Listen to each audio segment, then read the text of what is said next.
I got so much motherfucking design on right now. Break it down, bring it back, make it clap. I got 3 old thoughts, new guap, where that thing. Bitches on my line, and you know. Assalamualaikum warahmatullahi wabarakatuh.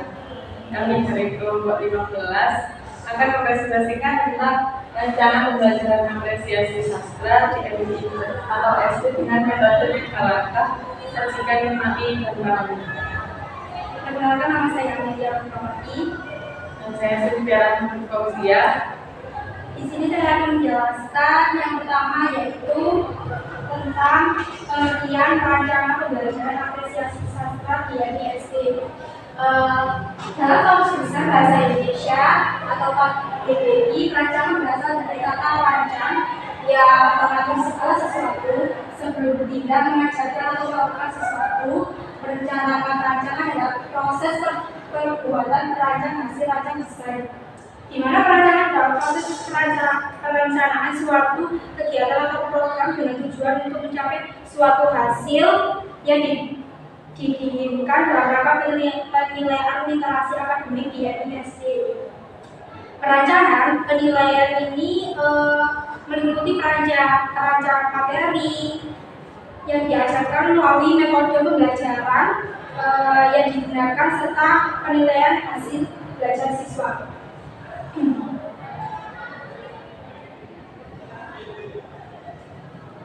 Selanjutnya itu ada 3 mode, yaitu sajikan, nikmati, pahami dalam apresiasi sastra. Yang pertama yaitu sajikan, di mana guru ini bisa menyajikan sebuah karya sastra puisi yang dimana murid ini bisa memahami puisi tersebut. Yang kedua adalah nikmati, di mana murid ini bisa diberi waktu atau ruang untuk menikmati bagaimana arti dan makna dalam puisi yang akan disajikan. Yang ketiga adalah pahami, di mana manusia atau MI ini bisa memahami makna atau kandungan dari puisi tersebut, dan pemahaman ini terangkat pada pemahaman unsur intrinsik dan ekstrinsi karya sastranya. Selanjutnya adalah fungsi metode 3 langkah, yaitu sajikan, nikmati, dan pahami, di mana metode ini juga membantu supaya mereka tidak hanya memahami puisi secara tekstual, tetapi juga merasakan dan menghargai dan juga mengajarkan siswa untuk membaca puisi dengan cara yang lebih mendalam dan kritis, yang dapat membantu mereka mengembangkan keterampilan analisis sastra dan apresiasi sastra yang lebih baik.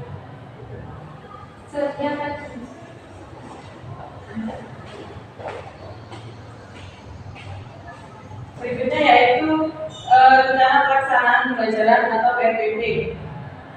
Pengertian RPP itu sendiri yaitu seperti yang tertera dalam Permendikbud nomor 22 tahun 2016 tanggal 6, yaitu rencana kegiatan pembelajaran tatap muka untuk 1 pertemuan atau lebih. Nah, RPP ini juga hasil pengembangan dari silabus untuk mengarahkan kegiatan pembelajaran peserta didik untuk mencapai kompetensi dasar atau UKD. Selanjutnya yaitu prinsip-prinsip dalam penyusun RPP. Yang pertama yaitu harus spesifik. Nah, RPP ini kan merupakan penjabaran dari silabus. Oleh karena itu, RPP harus menyentuh langsung pada pengalaman belajar peserta didik yang diorganisir melalui langkah-langkah yang nyata dan spesifik. Yang kedua yaitu operasional. RPP yang disusun harus mudah diukur dan dapat dilaksanakan. Oleh karena itu, dalam menetapkan setiap komponen harus memperhatikan kondisi dan ketersediaan bahan atau sumber belajar. Yang ketiga, sistematis dan relevan. Komponen dalam RPP yang ditetapkan harus disusun secara sistematis, mulai dari menetapkan identitas pembelajaran sampai penilaian yang akan digunakan harus diuraikan secara berurutan. Yang keempat yaitu berpusat pada potensi perkembangan kebutuhan dan kepentingan peserta didik dan lingkungannya.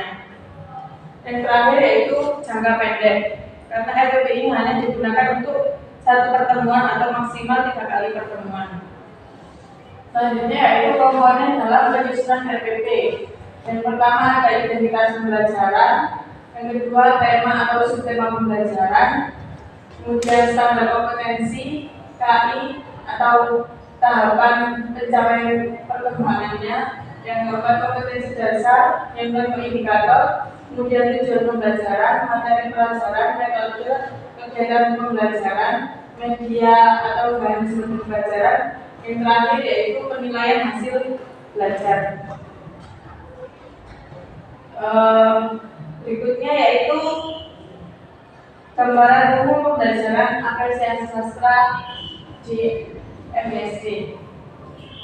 Pendidikan sastra melalui proses pembelajaran yang merupakan pendidikan untuk mengembangkan apresiasi sastra.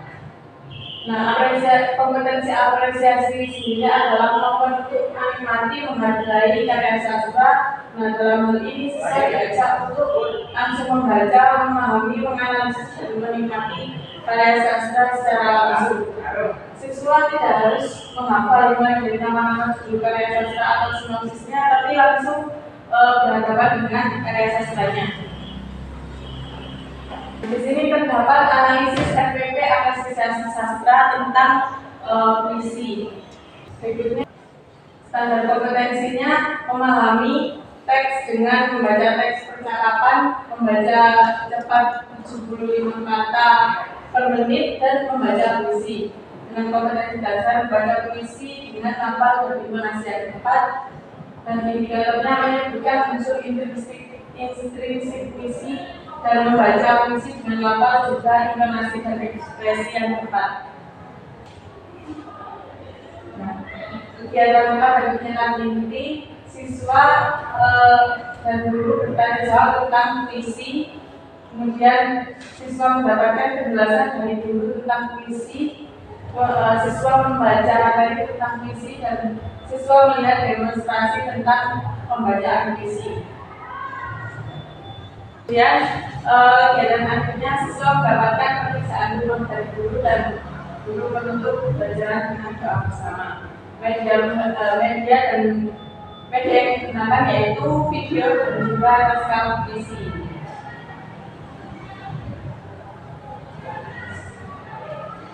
Berikut adalah format penilaian dalam penilaian. Selanjutnya yaitu analisis RPP tentang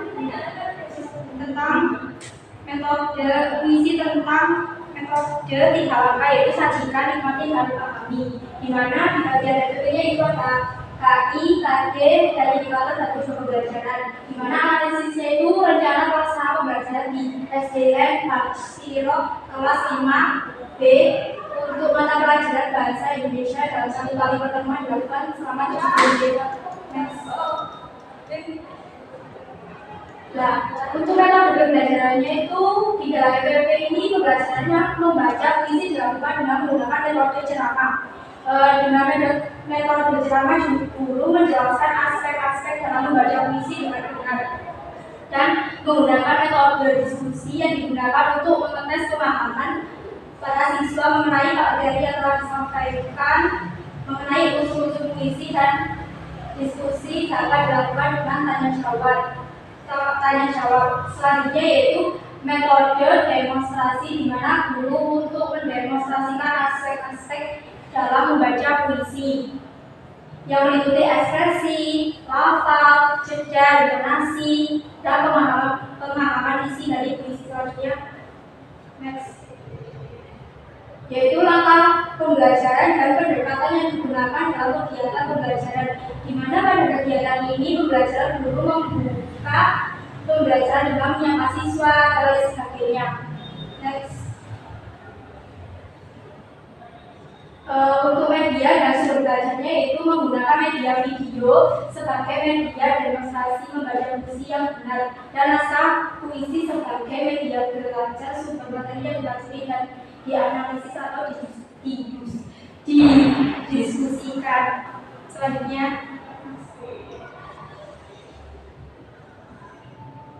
yaitu analisis RPP apresiasi sastra tentang sederhana, di mana RPP ini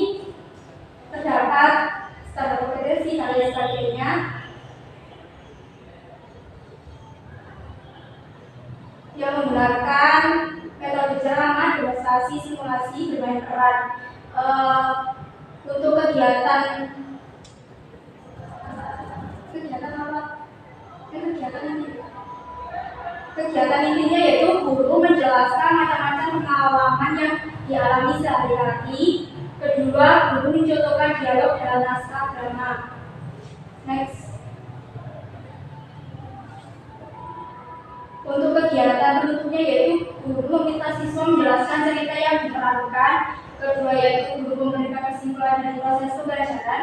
Yang ketiga yaitu guru memberikan naskah drama untuk dihafalkan di rumah kemudian diperagakan dalam pertemuan berikutnya. Yang keempat yaitu guru mengakhiri pembelajaran dengan mengucap perdana dan sebagainya.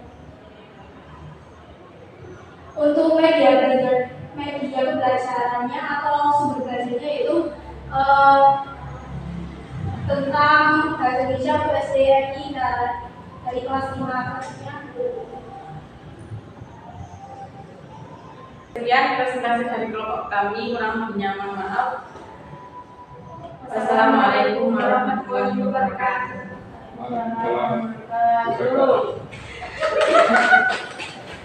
Pemilu yang diwajah.